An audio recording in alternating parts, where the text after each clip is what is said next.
Across the world, Muslim women are pushing back against traditions that have long defined their lives. From being forced to sleep with strangers, to save their marriages, to strict dress codes and restrictions on personal freedom, these rules have shaped their daily existence.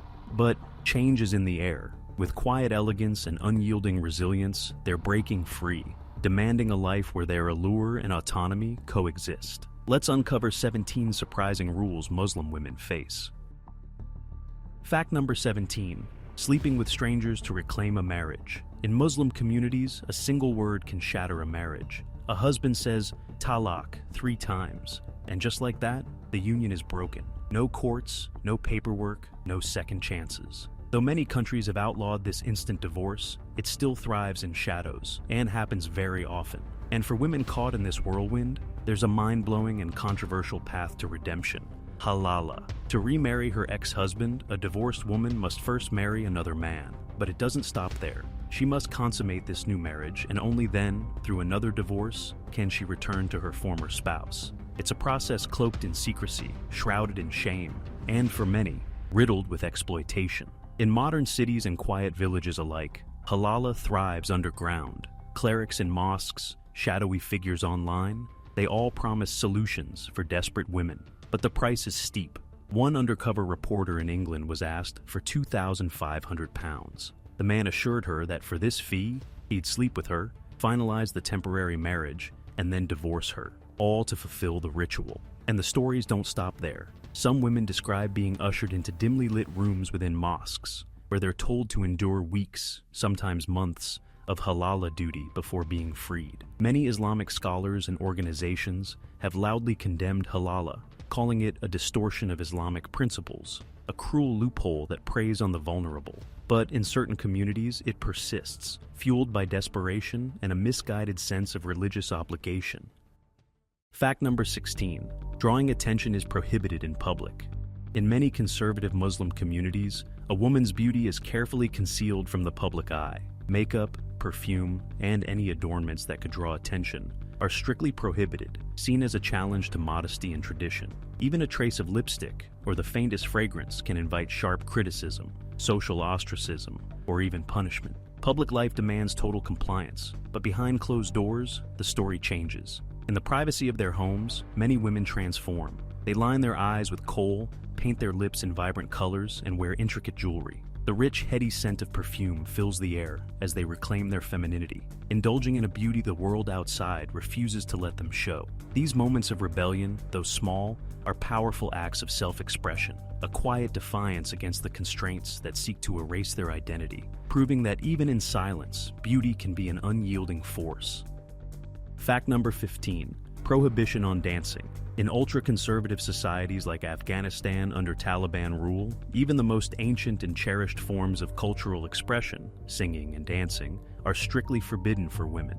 This includes the mesmerizing art of belly dancing, where every movement tells a story, with its hypnotic undulations, intricate hip circles, and delicate hand gestures. Belly dancing has long been a symbol of femininity, grace, and cultural pride across the Middle East. Yet, under strict regimes, this art form is branded as immoral and dangerous. Public celebrations like weddings, once alive with the vibrant rhythm of drums and the shimmer of dancing bodies, have been muted. Women, shrouded in silence, can only dream of swaying to the beat. In secret, some still dare to dance, hips swaying in defiance, veils fluttering as they reclaim their cultural heritage. But these acts of resistance come at great risk. Even a private performance can lead to public humiliation, imprisonment, or worse. Still, every forbidden shimmy and every whispered song becomes a powerful act of rebellion, a quiet declaration that joy and identity cannot be so easily silenced. Fact number 14.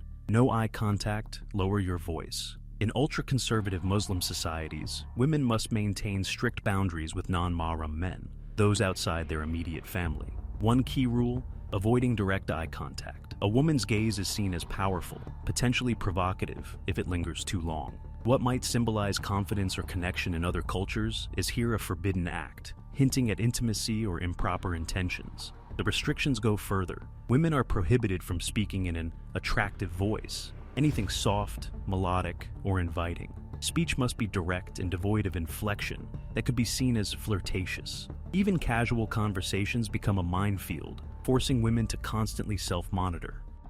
Fact number 13. Dressing by the rules. Muslim women navigate a world of strict yet strikingly elegant dress codes, shaped by their faith and cultural traditions. Across different sects, the guidelines vary, but the essence remains. Modesty is paramount. Most scholars agree that in public, a woman should cover everything except her hands and face, though some advocate for full coverage, including gloves and a niqab to conceal even those features. At home, however, the rules soften, allowing for more freedom and personal expression. Muslim women can embrace vibrant, form-fitting attire that showcases their style and personality. Dresses with intricate embroidery, fashionable tops paired with jeans, or even casual loungewear are all fair game. Many also enjoy wearing traditional garments like kaftans or shalwar kameez, which combine comfort with elegance. Accessories, makeup, and jewelry, normally kept minimal in public, are embraced fully, letting them highlight their beauty in ways that reflect their individuality. Fact number 12. Ban on non-hijab photos. In Iran, a woman's face is never fully her own. By law, every official photo, whether for an ID card, passport, or driver's license, must feature her in a hijab. But the control doesn't stop at government documents. Even in the digital realm, private social media accounts are closely monitored. A single photo without a hijab, even shared in confidence, can lead to public shaming, hefty fines, or imprisonment. For many women, social media could be a platform for self-expression, a space to reclaim their identity. Instead, it becomes a trap, forcing them to edit, censor, or erase their true selves. Yet, despite the risks, some defy the restrictions, posting fleeting glimpses of their uncovered faces. Each post is an act of quiet rebellion, a challenge to the state's suffocating grip. These women live in a constant state of risk, knowing that a single click could lead to devastating consequences. But for them, it's a battle for autonomy and freedom. Fact number 11. Plucking eyebrows is a sin. In many conservative Muslim communities, altering one's natural appearance is seen as interfering with God's creation. Among the strictest prohibitions is the plucking of eyebrows. This practice, often viewed as a beauty routine in many cultures, is considered a sin, particularly for women. Islamic teachings classify it as namas, a forbidden act of vanity and deception meant to draw undue attention. For women in these communities, the pressure to maintain natural beauty is immense. Removing even a stray hair can lead to social backlash or religious condemnation. Despite this, some secretly defy the rule, plucking their brows in private, hiding their well-groomed appearance behind closed doors. Others, however, internalize the restriction, resigning themselves to societal standards that value modesty over personal choice. Fact number 10. Can't call out men for cheating. One of the most debated aspects of Islam is polygamy, where Muslim men can marry up to 4 wives. Originally rooted in practicality, this practice was designed for men who could financially support multiple wives and aimed to provide for widows or women without male guardians. But in modern times, polygamy often takes on a different tone. In some Muslim countries, it remains not only accepted but actively encouraged. What's more, certain scholars argue that women have no right to accuse their polygamous husbands of cheating. Some even go further, suggesting that women should support their husbands in taking additional wives, framing it as a religious duty. Fact number 9. Can't marry non-Muslim men. In many Islamic societies, a strict rule governs who women can marry. Muslim women are prohibited from marrying non-Muslim men. This prohibition is rooted in religious doctrine, aimed at preserving Islamic faith within the family. A Muslim man, however, is permitted to marry a Christian or Jewish woman, as these faiths are considered people of the book. For women, the rule is far less flexible. Love outside the faith is not just discouraged, it's forbidden. A woman who falls for a non-Muslim man often faces immense societal pressure to end the relationship. In some cases, families will intervene forcefully, cutting ties or even arranging marriages to prevent further dishonor. Fact number 8. Women are seen as unreliable witnesses. In some conservative interpretations of Islamic law, a woman's testimony is considered less reliable than a man's. In certain legal contexts, it may take the testimony of 2 women to equal that of 1 man. This stems from the belief that women are more prone to emotional influence or forgetfulness, particularly in complex matters. The impact is profound. In cases involving serious crimes, financial disputes, or family matters, A woman's voice can be diminished, her account doubted, or outright dismissed. This perception not only undermines women's credibility, but also reinforces a systemic imbalance in justice. Fact number 7. Women are not allowed to drive. In some conservative Muslim countries, women have long been prohibited from driving. Driving is seen not just as a practical skill, but as a gateway to autonomy, enabling women to travel without male supervision. For years, this restriction confined women to rely on male relatives or hired drivers for mobility, limiting their freedom in education, employment, and daily life. Critics argue that the ban has little to do with religion and more to do with controlling women's movements. However, in recent years, some countries have begun to lift these bans, allowing women to obtain licenses and drive legally. The change represents a significant step toward gender equality, though societal resistance and lingering stigma often persist.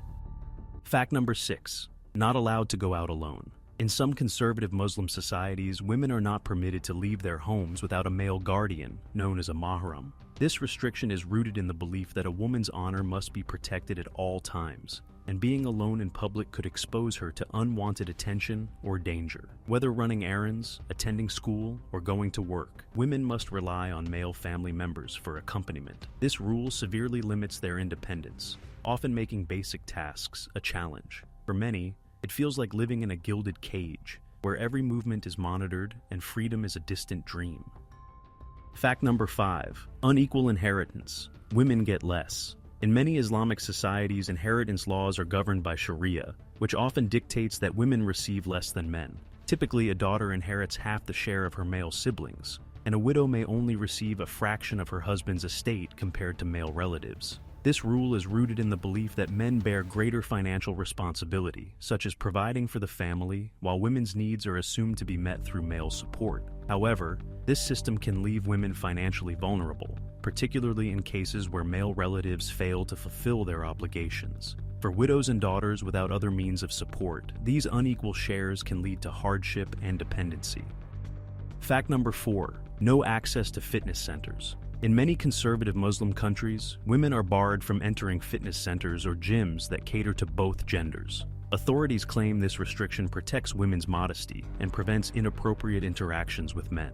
In some cases, women are only allowed to attend women-only gyms, which are few and far between, often poorly equipped, and heavily monitored. In Afghanistan, under Taliban rule, even these facilities have been shut down. Critics argue these restrictions limit women's ability to prioritize their health and well-being. Should access to fitness facilities be a basic right? Let us know your thoughts in the comments.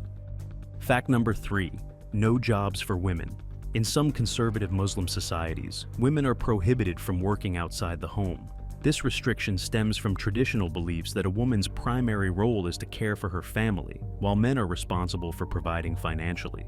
For many women, this rule forces them into complete dependence on male relatives, stripping them of financial independence and limiting their personal growth.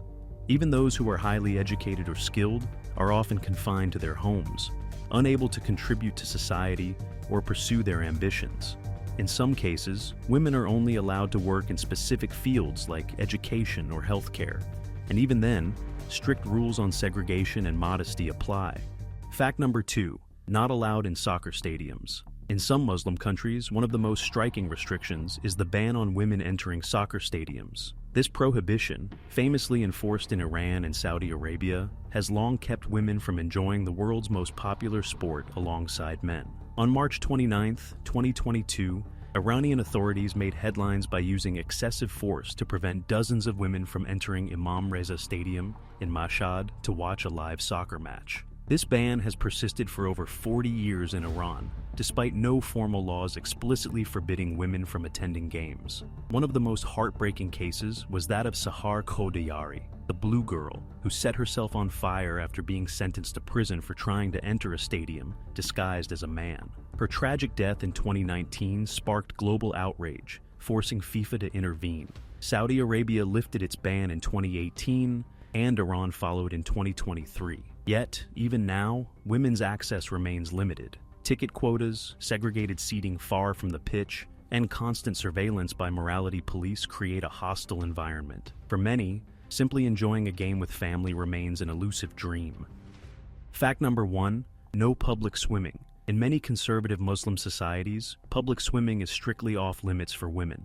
The reasoning? To prevent their bodies from being seen by men. Even in full-body swimsuits designed to preserve modesty, women are often barred from pools and beaches, as these spaces are considered too public and potentially compromising. This restriction severely limits women's ability to engage in recreational or competitive swimming. For those living near coastlines or in hot climates, it means being excluded from one of life's simplest pleasures, cooling off in the water. Public beaches often have male-only areas, while women are left to seek out private pools or designated women-only swimming hours, which are few and far between.